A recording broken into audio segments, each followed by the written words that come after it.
आणि राज्य सरकारचं शिष्टमंडळ आज मराठा आंदोलक मनोज जरांगे पाटील यांची भेट घेणार आहे।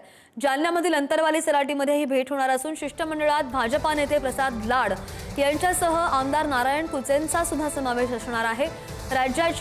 राज्य सरकारच्या वतीनं हे शिष्टमंडळ मनोज जरांगे पाटील यांच्याशी मराठा समाजाच्या विविध मागण्यांसंदर्भात चर्चा करेल।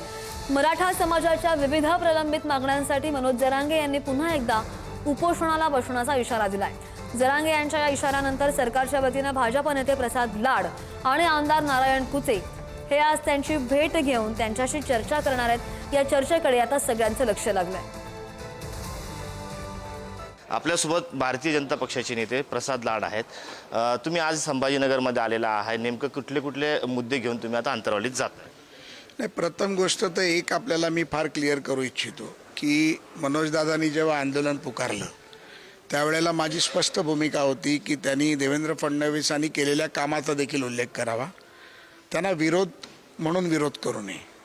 आणि मी ज्या भावनेतून बोललो त्या भावनेतून त्यांनी देखील माझा आदर करून मला आवाहन केलं की प्रसाद लाड जर माझ्याबरोबर चर्चेला आले, एक माझा मराठा बांधव म्हणून आले आणि माझ्याशी चर्चा करून जर त्यांनी जिम्मेदारी घेतली तर मी त्यांना निमंत्रित करतो। मनोजदादांनी त्यांच्या आत्तापर्यंतच्या आंदोलनामध्ये कुठल्याही राजकीय पक्षाच्या नेत्याला किंवा कार्यकर्त्याला निमंत्रित केलं नव्हतं, पण एक मराठा बांधव म्हणून त्यांनी मला निमंत्रित केलं आणि आज मी एक मराठा बांधव म्हणून त्यांच्याकडे मी जातोय।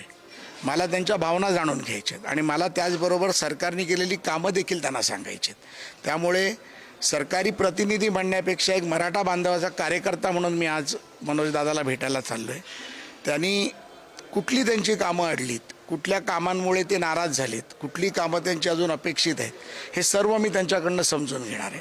दादांची 1 to 1 बोलणार आहे, त्यांची चहा पिणार आहे आणि त्यांच्याशी चर्चा केल्यानंतर समितीबरोबर जाऊन ती चर्चा करून जो काय निर्णय होईल तो निर्णय घेऊन कदाचित पुन्हा मी दादांकडे येऊ शकतो।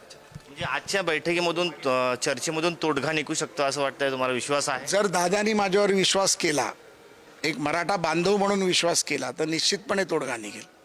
मागच्या काळात सरकारने मोठ्या प्रमाणात नोंदी शोधण्यासाठी प्रयत्न केले होते आणि मोठ्या प्रमाणात नोंदी देखील शोधल्या घेतल्या, मात्र त्या नोंदींचं पुढे प्रमाणपत्रात रूपांतर झालेलं नाही आहे। त्यामुळे त्या ज्या नोंदी मिळालेल्या आहेत त्या सरसकट त्यांना विनाअट देण्यात यावं अशी त्यांची प्रमुख मागणी आहे। नाही, मला असं वाटतं की काही गोष्टी या नेहमी कायद्याच्या चौकटीत पण असतात। कदाचित काही गोष्टींचं दादांना त्याचं अपडेट दिलं गेलं नसावं। मी आता येताना बऱ्याच गोष्टी ज्या सरकारने केल्या, ज्या सरकार करतंय किंवा काही गोष्टी कुठे अडकल्या आहेत याची देखील माहिती घेऊन मी आज इथे आलेलो आहे। एक मराठा बांधव म्हणून, एक लोकप्रतिनिधी, आमदार, भाजपाचा नेता म्हणून नाही, तर एक मराठा समाजाचा एक कार्यकर्ता, मराठा समाजाचा एक बांधव म्हणून मी मनोजदादाशी चर्चा करीन।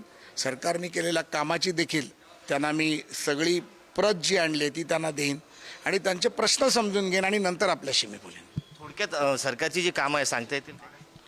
सरकारने अनेक कामं केली, जसं 22-23, 23-24, 24-25 अनेक विद्यार्थ्यांना त्यांनी शिष्यवृत्त्या दिल्या। सारथीच्या माध्यमातून अनेक कामं केली। अण्णासाहेब आर्थिक विकास महामंडळाच्या माध्यमातून 12,000 कोटीपेक्षा जास्तचं कर्ज वितरण केलं।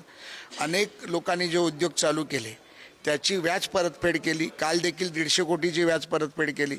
हॉस्टेलचा प्रश्न होता तो मार्गी लावण्याचं काम केलं। अनेक ठिकाणी कामं सुरू झाली, जिथे कामं नाही आहेत त्या ठिकाणी विद्यार्थ्यांना पैसे दिले जात आहेत। UPSC, MPSC, IRS, IPS, IAS, IFSमध्ये देखील मराठा समाजाची अनेक मुलं या मागच्या 4 वर्षात पास झाली।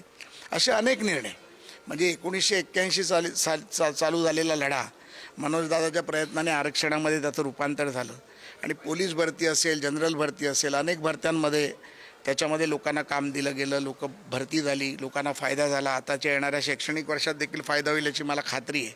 आणि दुसरी गोष्ट म्हणजे ज्या मुलांचं आमच्या या आंदोलनात बलिदान गेलं त्यांच्या घरातल्या लोकांना नोकऱ्या देण्याचं काम केलं। दादांची थोडीशी अट अशी होती की ती ST महामंडळात न देता दुसरीकडे द्यावं, त्या बाबतीत देखील त्यांनी माझ्याशी चर्चा केल्यानंतर तो विषय देखील, म्हणजे आज जे दादा सांगतील ते वरपर्यंत पोहोचवण्याचं काम मी निश्चितपणे करेन। म्हणजे थोडक्यात असं आहे की ज्या गोष्टी सरकारने केल्या आहेत मात्र जरांगे पाटलांपर्यंत ती पोहोचल्या नाहीत त्या देखील पोहोचवणार आहे आणि ते काय म्हणणार ते सरकारपर्यंत तुम्ही जाणार? निश्चितपणे जाणार, पण एक मराठा बांधव म्हणून जाणार। कॅमेरा पर्सन अमोल वाघुलेसह मी सचिन जिरे, पुढारी न्यूज, छत्रपती संभाजीनगर।